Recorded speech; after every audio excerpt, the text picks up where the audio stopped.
what are emotions? I remember about 10 years ago, I had my dream job, one of the biggest companies in the world. I had the corporate life flying all over the place. I had everything on paper. I had a personal trainer, I had a dream apartment, but I felt numb. I felt so empty inside. And I remember saying to someone at the time, I was like, I can't feel anything. I literally felt like a walking dead zombie. And that was the activation point, or I guess that point of contrast, of challenge, is what led me to want to deepen my relationship with emotions and be able to answer that question. So, not understanding what emotions were meant I also didn't understand how to meet them, this vital part of life. We actually can't make decisions without emotions. They did a study with patients who had brain injuries to that part of the brain, and whilst their personalities were intact, they were completely indecisive. Emotions give us a reason to care. That's why they're important. They offer a felt sense or a quality that moves us, affects us, that can sometimes give us infinite amounts of energy, boundless, that we don't know really where it's come from. And then at other times, it can be so consuming and so tender, and the body just shuts down. And so that's where my body had got to. I was so disconnected from my relationship with emotions. I wanted to treat myself like a machine. I would get up early in the morning, let's say 5 a.m., and I would drink an energy drink and then go to the gym and then go to my job and then come home and do some hobby or just some activity that made me seem interesting and active and engaged with life. But I felt so empty inside. So that for me was the cost of not understanding what my emotions really were, scientifically, spiritually, psychologically. And then because of that lack of understanding, I didn't know how to meet them. So we're going to cover what actually is an emotion, scientifically, spiritually, and then a different way to meet it.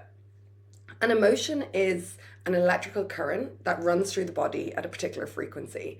So, in the same way, I've got electricity right here that runs at a particular frequency. And in the same way, you wouldn't walk into someone's house and go, oh, wow, the electricity here is so good, or the electricity here is so bad. There are no good or bad emotions, they just have higher frequencies, so like higher vibrational frequencies, which you might associate with joy, so that lightweight feeling that we're also drawn to, versus the lowest frequency emotion, which is shame. So that's why when shame arises as a feeling, sometimes you don't want to do anything. You don't want to talk to anyone. You just want to insulate because the frequency is so low. And from a more spiritual perspective, we don't really know what emotions are. In that, Deepak Chopra, and I think it's 70 to 80% of scientists in the world say or identify that they are spiritual. Because the more and more that we look at the granular levels of understanding, like so when we break something down, for example, like an emotion molecule, like serotonin, looking at that molecule, what does that do to your brain? To know that that molecule facilitates the experience of happiness. But it's a molecule that you're studying, like in a lab with a microscope. So I think for me, when I try and figure out, I'm like, okay, why are all these scientists like saying that they're spiritual? I think it's because the inherent mystery that's so obvious that they can apply labels to different things, but these are human made labels. And that actually the inherent mystery is what makes it spiritual, in that we know that the experience of happiness doesn't exist in that molecule. It doesn't exist, well, it only exists in here for each person individually. But we also know it's so much more expansive than that. So, what are the different ways that we can meet emotions from a more spiritual, psychological understanding? The reason that emotions are so important is, first of all, they existed before we started thinking. That for me was like, wow. So, our emotional brain was so much more mature and developed than before we got our intellectual thinking, reflective capacity, which has been so valuable. But I think we've forgotten how important emotions are. They're the foundation of everything that we do. And another thing that I've always found curious and I've never been able to understand is why does every single person who has one of those near life death experiences, so maybe where they physically are dead, but they go on to have these really similar experiences, and they say that there's no communication in those afterlife experiences or whatever you want to call them. What they say is that communication happens, but that communication is like instantaneous and fully comprehensive, but it's all emotional without speaking. And I guess so many of our relationships are so deeply emotional without any words attached to them. Say, if you do have a relationship with someone who is nonverbal, or even with animals, we can have really deep connections, yet we've never exchanged a shared language apart from potentially emotions. So that's what makes me think about just how important emotions are, which gives it weight to, to stick with it and be curious about it and go, how can I deepen my understanding so my understanding becomes more complex so that I'm not crushed by these emotions or trying to avoid one emotion or putting another emotion on a pedestal? Because as we covered at the start, there's no good or bad or better or worse an emotion. They just all have frequencies, qualities to offer us. So, one of the ways that I meet emotions is from a relational perspective. And that'll make sense in a minute.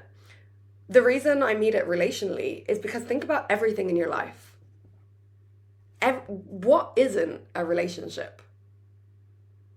Every single thing in your life that's meaningful to you, even if it's not meaningful, that's a relationship. We define our lives by the quality of our relationships with different things. So, equally, we can do that with emotions as well, because they offer us a different perspective. I know for me, like when I can get trapped in like thinking spirals or thinking thoughts, it's just like a loop and I'm like lost in it, like I'm not conscious. Whereas, when you kind of like wake up from like a daydream or like a spiral and you're like, whoa, where was I? But you're certainly feeling all these things. Like sometimes it's not nice, because often the brain is biased towards ruminating. So thinking about the past, thinking about things it can't control. That is the thinker. So let's just say like the thinker has one quality and felt experience, but then the emotional side just offers a different perspective. In the same way you might meet different friends and someone's more intellectually attuned versus emotionally attuned. You feel that. So this is just about your own relationship with these different perspectives, which is one of the beautiful things about being a human. We can have these multiple perspectives. So right now, tuning to the perspective of emotional language, we'll call it, I try and meet it like a friend. I try and personify it because that's easier for my brain to be able to like interact with it, ask it questions. And one of the first questions I ask is I'm like, why are you here? What are you trying to show me? What are you trying to teach me? I might acknowledge that there's resistance there or avoidance or fear, but I try and give myself an orientation. In the same way, like, sometimes you're walking around and you can get lost and it's this horribly overwhelming feeling. You're like, because you don't know what choice to make. And it's the same with our bodies, with our psyches. You have to give yourself an orientation. If you've ever said, oh my God, I don't know why I'm feeling so anxious, or oh my God, I feel so stressed right now, and you're like, I don't know why. Emotions don't work like that. Emotions build sort of like little layers if we don't notice them when they arise. If we're not throughout our day just constantly checking in with a sense of tenderness and just deep regard for ourselves. And hey, how are you doing? You know, what are you about to do? What did you just do? How tired are you? How much energy do you have? Have you eaten? Have you drank enough? Just these little check-in questions that, again, they give you an orientation, and then so does exploring your emotions relationally, because it tells you where you are. It helps you be honest with the only source of wisdom and intelligence that lives in the present, your body. Your mind can travel to the future, can travel to the past, and it can be consciously in the present, but your body never leaves the present. It tries to let you know when you are leaving the present. So, for example, if I start thinking about the future, non-intentionally, so I'm not trying to plan something, I'm just like catastrophizing, my body brings up anxiety. It's like, hey, come back here. And then if I go to the past, you know, it's kind of constricted, maybe like a pressing down, depressed, because I'm not living, I'm not with my emotions, with my thoughts, with my environment. So body is always trying to bring you back. And the fact that emotions come from body is another reason why it's so important. So I hope that that has been helpful. Firstly, covering off what actually is an emotion. That is so important. Why is it important? You know, what does it actually cost us when we're not tuned into our emotions, when we don't give ourselves that orientation, and it's a sense of numbness or feeling lost and overwhelmed, and those instant hits of like tsunami wave like emotions because we haven't tended it at the first moment. We haven't been checking in, giving ourselves that deep regard. And then how can we meet emotions understanding that they are a source of wisdom, that they are trying to communicate something to us that the thinker mind can just never give us, because that's not the quality of that thinking perspective. Remembering that everything is just relational in our lives. So we've got a relationship with the thinking mind. Certainly for me, there've been times where I've just been addicted to thinking, just always filling my mind with the noise of thoughts, thinking about this and then this and then da da da da da da. But there's another perspective. There's the emotional perspective, and that has its own quality. And when I meet that, envisioning it as a human or a person, or even just like a non-form thing, sometimes it can just be a shape, and I'll just go with that. That gives me a sense of, here is where I am.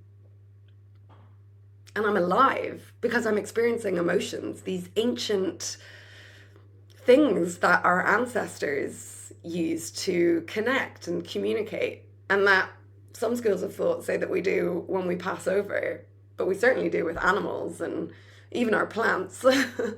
So emotions are important, and they deserve a pause, a stillness, because we've not been taught how to meet them and how to interact with them and how to be in relationship with them, and that they have wisdom. Thank you so much for watching. Please let me know what you thought of that. And if you have any, please let me know if you have any thoughts on that or other perspectives on how you meet emotions. I know that sometimes, even though I know an emotion can only last 60 to 90 seconds, sometimes it feels so much more intense. And that's something I'm still trying to figure out. I do think it comes back to that, just constantly meeting it before it builds up to like the pressure pot where the lid lifts off, and then you're like, whoa, I'm feeling something. So yeah, thank you so much for watching. Thank you so much for watching, and please like, subscribe, and yeah, let me know if you have any thoughts. I'll see you in the next one.